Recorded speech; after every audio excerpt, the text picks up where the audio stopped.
Future doctors and welcome to the second lecture of संज्ञा प्रकरण। आज के लेक्चर में जो हमारी रेस्ट ऑफ द संज्ञा रह गई हैं, हम उसकी सूत्र पढ़ेंगे, उसकी डेफिनेशन को समझेंगे और आज इस चैप्टर को रैप अप करेंगे। ठीक है, तो चलिए देखते हैं। देखिए, तो अगला हमारे पास क्या है, प्रत्याहार। तो प्रत्याहार का सूत्र क्या है? सबसे पहले सूत्र यानी क्या, डेफिनेशन एक शॉर्ट में जो बताई गई है। तो क्या बताई गई है? आदिर अंतेन सहिता।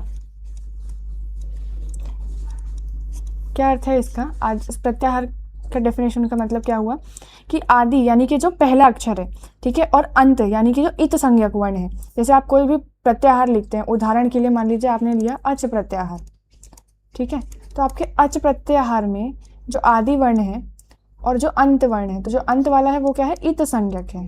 इत संज्ञक क्या है? मैंने आपको पिछले लेक्चर में बताया कि इसकी क्या है, लोप हो जाता है। इत संज्ञक वर्णों की क्या होती है? लोप होती है। अदर्शन लोप से लोप हो जाता है, यानी वो नहीं लिखे जाते। तो अच्छा प्रत्याहार में आप क्या क्या लिखते हैं? अ लिखते हैं, ई, उ और ऋ का क्या हो जाता है? तो लोप हो जाता है। उसके बाद रू क का लोप हो जाता है, ए और ओ, उसके बाद लोप और आई और औ। इस प्रकार आपका जो च है वो ऑल्दो आपके प्रत्याहार में लिखा जाता है, लेकिन उसका क्या हो जाता है? लोप हो जाता है। तो इसे क्या कहा गया है? आदिर अंतेन सहिता। इसे क्या बोला गया है? प्रत्याहार बोला गया है। सूत्र वेरी इंपॉर्टेंट है, आपको वो याद रखना है। ठीक है, देखिए अगला है हमारे पास उदात्त। हम उदात्त का सूत्र क्या देखें, वो देखें। क्या है सूत्र? उच्चैर उदात्त। ठीक है, अब क्या हुआ? उच्चाई का क्या मतलब हुआ? ऊपरी भाग से ना। तो जो आपके जितने भी उच्चारण स्थान है, जो आपने पिछले चैप्टर में पढ़े थे, उच्चारण स्थान जैसे कि कंठ हुआ, तालु हुआ, ओष्ठ हुआ, तो ये उच्चारण स्थान के जो ऊपरी भाग से जो भी आपके स्वर हैं उन्हें उच्चारण किया जाता है, उन्हीं को बोला गया है उदात्त। यानी जो स्वर स्पेसिफिकली किसके लिए बोला गया है? स्वर के लिए, यानी कि अच प्रत्याहार। ठीक है, तो जो स्वर या जो अच प्रत्याहार मुख के ऊपरी भाग से उच्चारण किए जाते हैं उनको क्या बोला गया है? उदात्त बोला गया है। सूत्र क्या याद रखना है? उच्चैर उदात्त। ठीक है, उसके बाद है अनुदात्त, बिल्कुल ऑपोजिट है।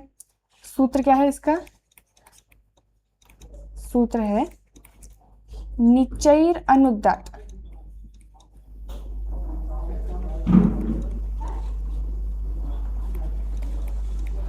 अब जो आपके उदात्त जो है वो मुख के ऊपरी भाग से बोले जा रहे थे, जो आपके अनुदात्त हैं वो कहाँ से बोले जाएंगे? निचले भाग से, है ना। सूत्र याद रखना है। और जितने भी आपके उच्चारण स्थान हैं उन उच्चारण स्थानों के निम्न भाग से यानी निचले भाग से जब कोई भी स्वर प्रोनाउंस किया जा रहा है, उच्चारण उसका किया जा रहा है,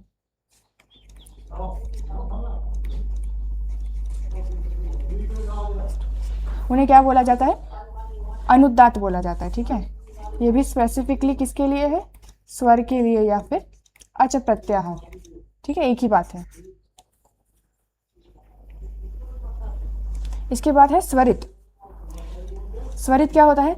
जब आपके जो उच्चारण स्थान उसके ऊपरी भाग से और निम्न भाग से दोनों में बराबर स्थिति से निकले तो उसको कहते हैं स्वरित। तो स्वरित का जो सूत्र है वो क्या है?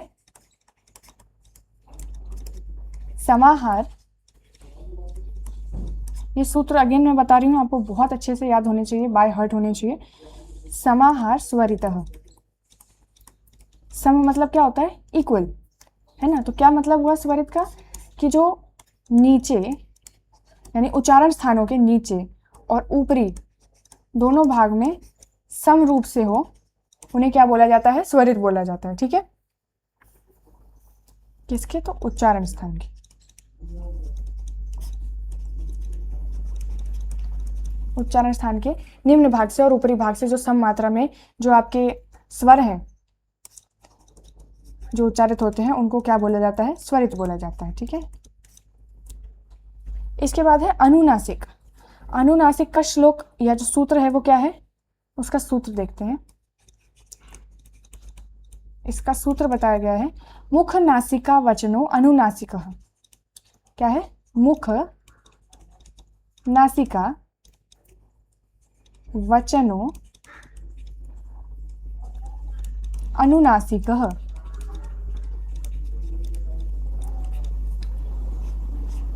क्या मतलब हुआ इसका? यानी ऐसे जो भी वर्ण हैं जिनका मुख से और नासिका से दोनों से ही उच्चारण होता है उनको बोला गया है अनुनासिक। मतलब किस किस से? मुख से एवं किससे? नासिका। तो जितने भी आपके क्या है, ये तो आपको सूत्र याद करना ही है, ठीक है ना। इसमें अनुनासिक में क्या क्या आ जाता है? तो जो आपके इत संज्ञक वर्ण है, हमने इत संज्ञक कौन से पढ़े थे? माहेश्वर सूत्र में यमंगणनम ना।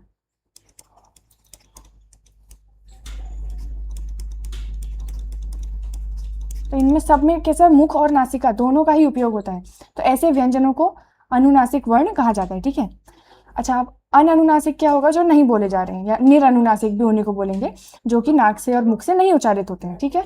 तो आपको अनुनासिक का क्या याद रखना है? जो कि मुख एवं नासिका दोनों से उच्चारित है, ठीक है। ये हो गया आपका अनुनासिक। इसके बाद अगला क्या है? सवर्ण। सवर्ण का सूत्र देखते हैं क्या है। सवर्ण का सूत्र है तुल्यास्य प्रयत्नम सवर्णम। देखिए, तुल्य आस्य प्रयत्नम सवर्णम। अब इसका भी जो आप कह सकते हैं पूरा मीनिंग जो याद रखने का है वो आपके सूत्र में ही दिया हुआ है। तुल्य मतलब क्या होता है? तुल्य मतलब होता है सेम, ठीक है। आस्य मतलब क्या होता है? आस्य मतलब होता है मुख, ठीक है। और प्रयत्न आपने संस्कृत में पहले ही चैप्टर में पढ़े थे, अभ्यंतर प्रयत्न और बाह्य प्रयत्न, यानी किसी चीज को, किसी वॉइस को प्रोड्यूस करने के लिए जो एफर्ट्स लग रहे हैं, है ना, उसको बोला गया था प्रयत्न। तो जिनका मुख आस्य से मतलब क्या हुआ? उच्चारण स्थान। तो जिनका उच्चारण स्थान और प्रयत्न सेम है उन्हें बोला जाता है सवर्ण। यानी कि जिनका जो तालु आदि उच्चारण स्थान है और जो अभ्यंतर और बाह्य जो दो प्रकार के प्रयत्न हैं, तो ये जिन वर्णों का समान होता है उनको बोला गया है सवर्ण, ठीक है। उदाहरण देख लेते हैं। मान लीजिए आपने लिया क एंड ख, ठीक है, ये तो आपने उदाहरण ली। अब जो क है, अकुह विसर्जनीय नाम कंठा, तो इसका उच्चारण स्थान क्या हुआ? इसका उच्चारण स्थान क्या हुआ? कंठ। और हमने पढ़ा था कि क यानी क वर्ग पूरा आता है, तो ख का भी उच्चारण स्थान क्या हो जाएगा? कंठ, ठीक है। और ये दोनों ही व्यंजन है, तो हमने पढ़ा था कि व्यंजनों का जो प्रयत्न होता है वो क्या होता है? स्पृष्ट। दोनों का प्रयत्न भी क्या है? स्पृष्ट प्रयत्न है ना। तो इस प्रकार से ये क और ख इन दोनों का क्या हुआ? प्रयत्न भी सेम है और उच्चारण स्थान भी सेम है।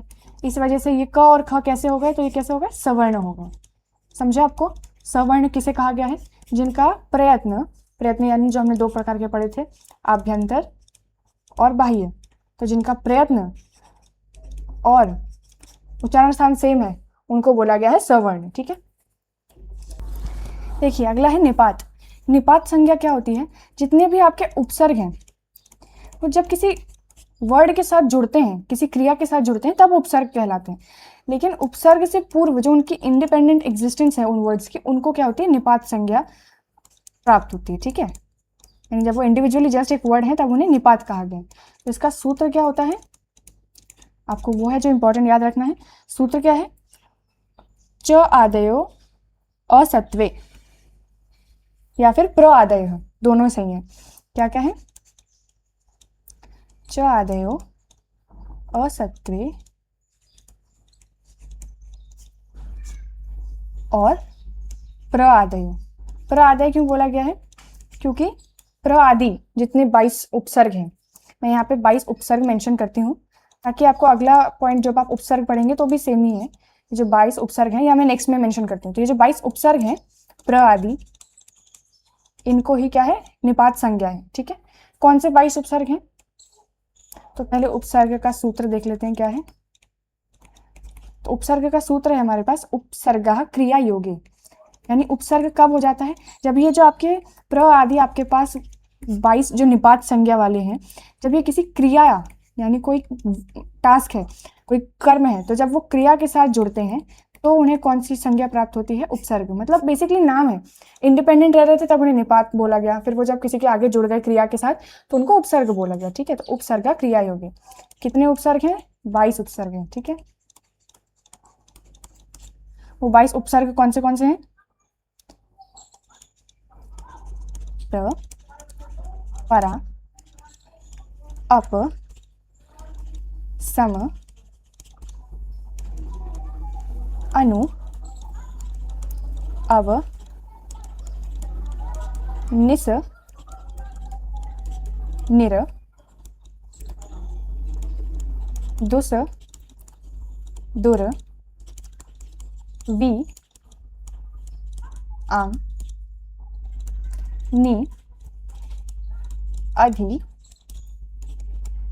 अपि, सु, उत, अभि, प्रति और उप। ये जो है 20 उपसर्ग हैं, 2 और होते हैं, तो टोटल आपके 22 उपसर्ग होते हैं। ये 22 उपसर्ग जो हैं इन्हें उपसर्ग बोला जाता है। ठीक है, जब ये अकेले हैं, अलोन है, किसी वर्ड के साथ नहीं जुड़े हुए हैं, तब इन्हें निपात संज्ञा होती है। और जब भी किसी के साथ जुड़ जाते हैं, उनके आगे लग जाते हैं, जैसे कि प्र है, ठीक है ना, तो आचार्य से पहले प्र लग जाता है तो प्राचार्य हो जाता है। तो इस प्रकार जब भी किसी वर्ड के आगे लगते हैं तब इन्हें उपसर्ग संज्ञा प्राप्त होती है। ठीक है, देखिए अगला है हमारे पास प्रगृह्य संज्ञा। ठीक है, तो इसका सूत्र क्या है? इसका सूत्र है इदु दे द्विवचनम।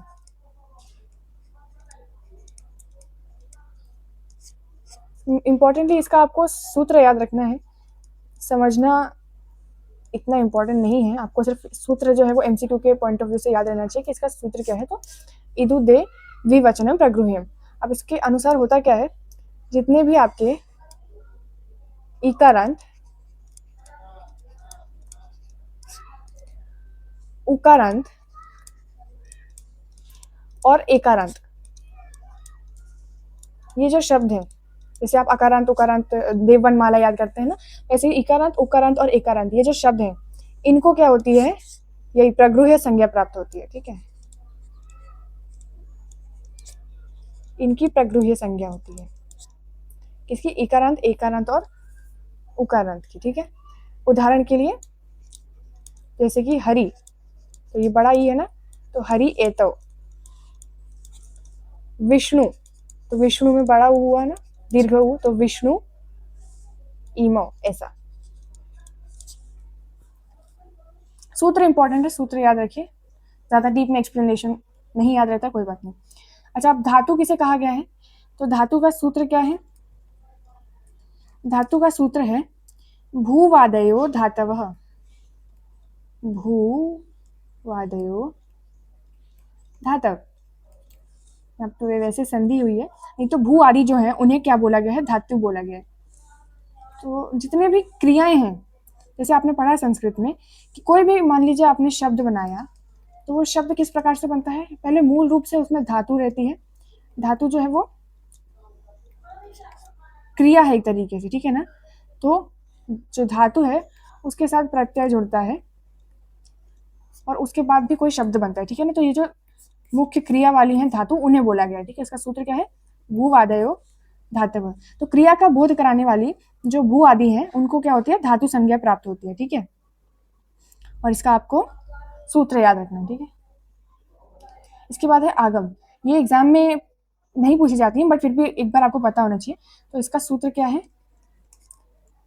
इसका सूत्र है मित्रवद आगम। अब इसमें नाम से ही पता चल रहा है कि आगम का अर्थ क्या होगा। मित्रवत मतलब क्या होता है? जब किसी दो शब्दों के बीच में या दो वर्णों के बीच में कोई तीसरा वर्ण जो है वो आकर बस वहां जुड़ जाता है, उसको बोला गया है आगम। ठीक है ना, मतलब किसी दो वर्ण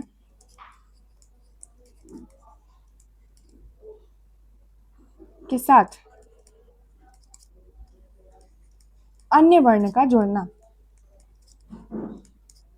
क्या कहलाता है? आगम कहलाता है। उदाहरण के लिए मान लीजिए आपने कोई शब्द लिया,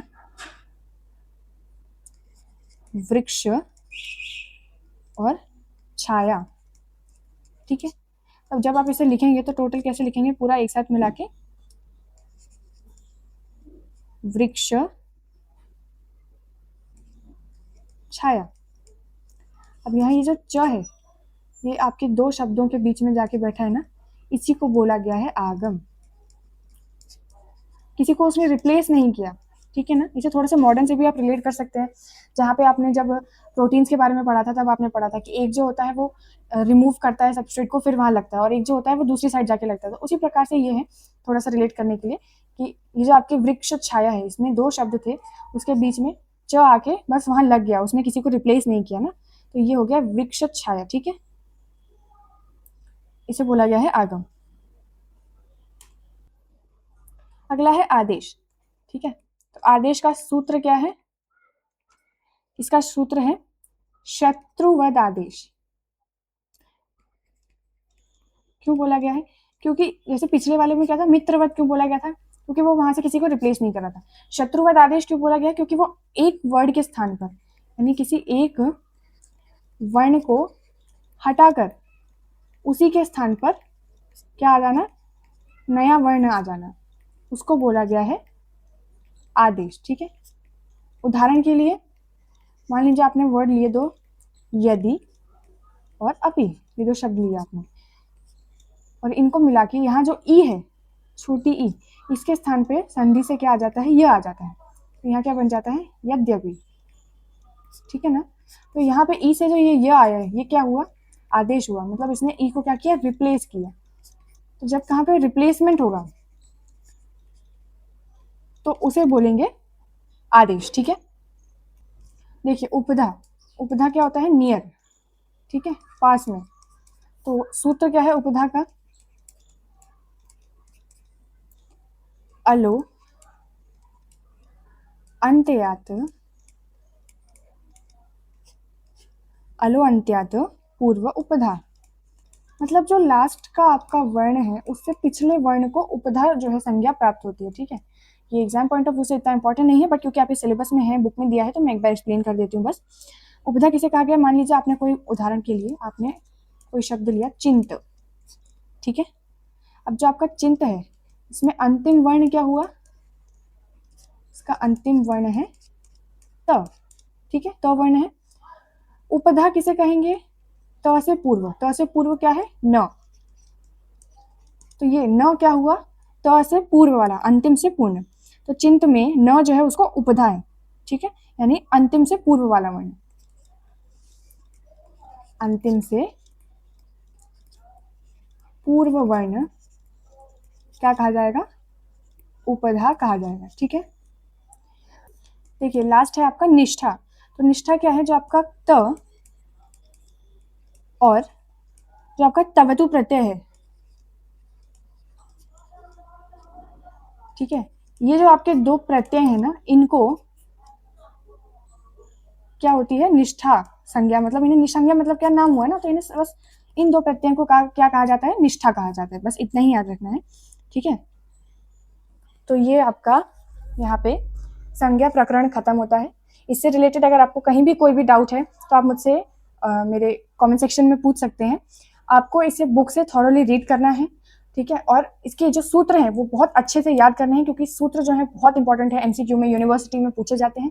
तो इसे छोटा चैप्टर है, ईजी है, एक शॉर्ट फॉर्म में। अगर आपको इसके नोट्स चाहिए तो आप मेरे टेलीग्राम चैनल को ज्वाइन कर सकते हैं, उसकी लिंक डिस्क्रिप्शन बॉक्स में अवेलेबल है, उस वहाँ पे आपको इसके नोट्स मिल जाएंगे। अदरवाइज अगर आप खुद भी बनाते हैं तो उसे एक पेज पे जितने भी सूत्र हैं उन्हें नोट डाउन करिए और उन्हें डेली रिवाइज कीजिए। By the end of the आपका जो ईयर है आपको सारे सूत्र जो होंगे अच्छे से याद हो जाएंगे, ठीक है।